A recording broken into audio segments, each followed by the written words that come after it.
Hi friends, welcome to Pushpa foods.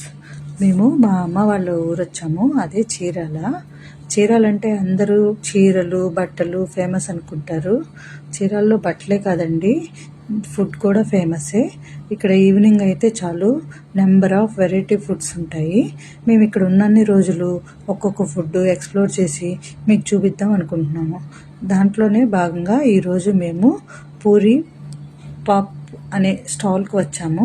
ఇక్కడ variety ఏంటంటే, మనకి పానీపూరిలో వాటర్ ఉంటాయి కదా, అవి వెరైటీ వాటర్స్ ఇస్తూ ఉంటారనమాట. మనకి ఫస్ట్ వాళ్ళు పూరి పెట్టిచ్చేస్తున్నారు. దాంట్లో మనకి ఏ వాటర్ కావాలంటే ఆ వాటర్ ఫిల్ చేసుకునేటట్టు ఇస్తున్నారు. ఇక్కడంతా సెల్ఫ్ సర్వీసే అండి. వాళ్ళు మనకి పూరీల్లో కర్రీ వేసి ఇస్తారు. మనకు కావాల్సిన వాటర్ మనం దాంట్లో ఫిల్ చేసుకోవటం అనమాట. ఇక్కడ ఏ వెరైటీ వాటర్స్ ఉన్నాయంటే ధనియా, జీరా, పుదీనా, గార్లిక్ అండ్ స్వీట్. ఇక్కడ పూరీస్ కూడా చాలా హైజీనిక్గా ఉన్నాయండి. మనకి సూపర్ మార్కెట్లో దొరికే పూరీల్ని వీళ్ళు ఇక్కడ ఫ్రై చేసి మనకి ఇస్తున్నారనమాట. నాకు ఇది చాలా బాగా అనిపించిందండి. మాది హైదరాబాద్ బాచుపల్లి దగ్గరలో కూడా మాకు ఎక్కడ ఇలా దొరకట్లేదు.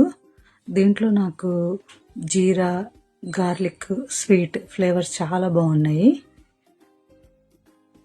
ఒక్క ప్లేట్తో ఆగేదట్లేదండి ఇది. నేను మళ్ళీ ఇంకో ప్లేట్ కూడా తీసుకున్నాను. అలా అని వెరైటీస్ పెట్టారు కదా అని ప్రైజెస్ కూడా ఎక్కువేం లేవండి. ప్లేట్ 20 రూపీసే ఉంది. ఇవి ఒక 2-3 ప్లేట్స్ తిన్న తర్వాత నేను మళ్ళీ వీళ్ళ దగ్గరే దహీ పూరి ఉంది, అది కూడా ట్రై చేశాను. ఇక్కడ మళ్ళీ నేను దహీ పూరి తీసుకున్నానండి. అయితే మనకి దహీ పూరి చీరాల్లోకి హైదరాబాద్కి చాలా డిఫరెన్స్ ఉంటుందండి. ఆ లోపల స్టఫ్ చేసే కర్రీ ఒకసారి నేను హైదరాబాద్ వచ్చిన తర్వాత ఆ కర్రీ ఎలా ప్రిపేర్ చేస్తారు ఏంటని మీకు చూపిస్తాను. అది మనం ఇంట్లో కూడా చేసుకోవచ్చు. చాలా బాగుంటుందండి, చాలా టేస్టీగా ఉంటుంది. మరిన్ని వెరైటీ ఫుడ్స్ కోసం నన్ను ఫాలో చేయండి. బాయ్.